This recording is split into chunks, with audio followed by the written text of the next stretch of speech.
well. So thank you guys so much for coming. I'm glad that you'll get the support that you need.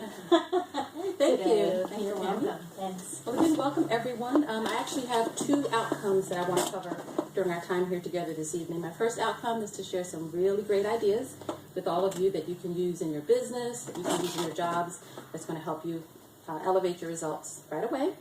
And then after that, I'm going to give away some free stuff. I've got a couple items here that I want to raffle off. Also, I want to offer everyone a one-on-one coaching session with me afterwards. We're going to cover a lot of material tonight. So there's not a lot of time, so I'm going to kind of go probably not very deep into any of it. So if you have questions about how it applies in your particular business or on your job, I'd be happy to offer you 30 minutes or so. We can sit down and talk about how we can apply these ideas for you specifically. But I'll tell you all about that when we get to the end. Okay, so we're just going to jump in then. So the handout did you get a handout? The handout step, did you get one, Tammy? Thank you very much. So on the very first page, you'll see what's called the Sales Mountain. And here's the idea behind the Sales Mountain, is that there's a process to selling. There's actually a process that goes from the beginning to the end when you're talking with your prospect. And what the Sales Mountain does is it gives you kind of a way to visualize what that process looks like. So there's 2 things I want you to get just at a glance when you first look at the picture. First of all, that there is a sequence to selling. There's actually a series of steps that you follow when you meet with your prospect, that you take them through your sales presentation.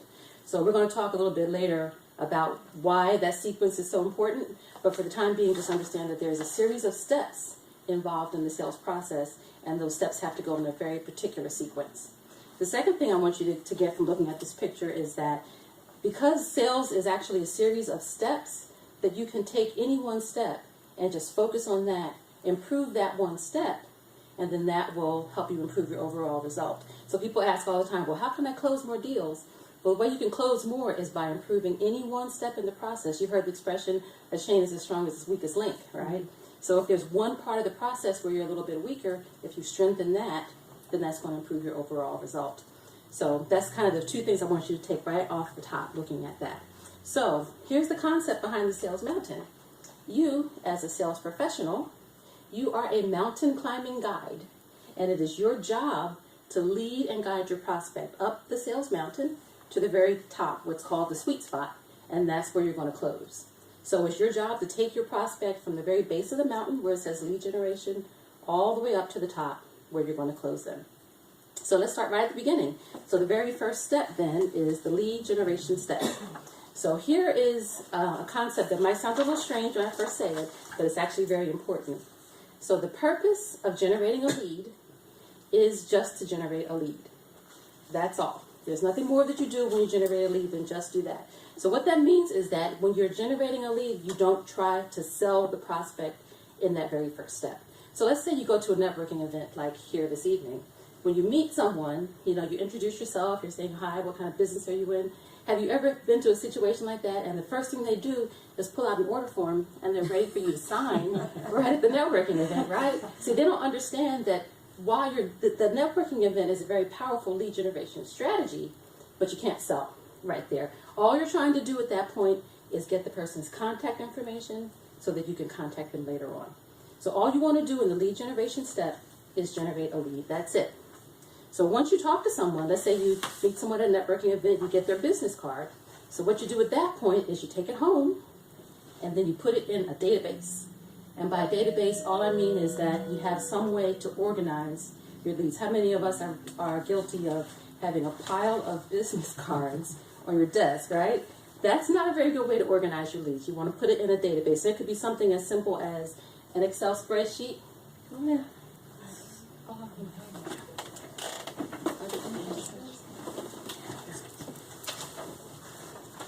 Here's another one.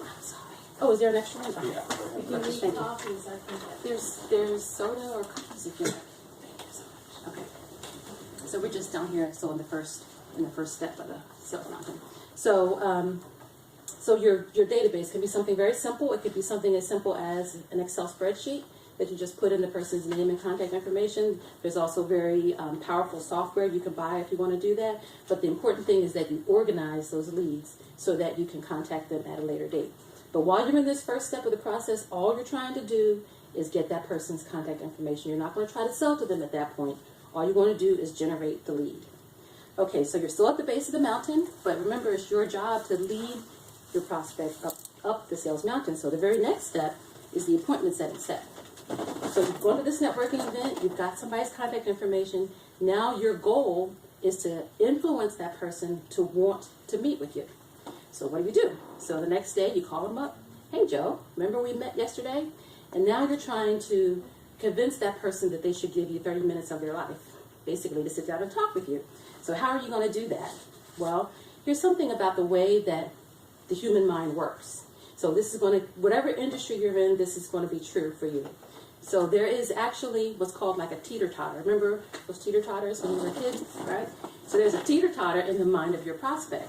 And on one side of the teeter-totter is their time, and on the other side is value. So when you ask someone, hey, let's meet for coffee, 30 minutes or so, and they're telling you, I don't have the time.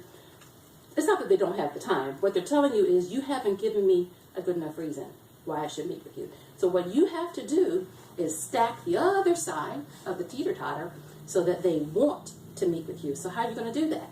Well, you need to communicate the benefits of your appointment with them. So you're going to tell them the standalone benefits that they're going to receive when they agree to meet with you.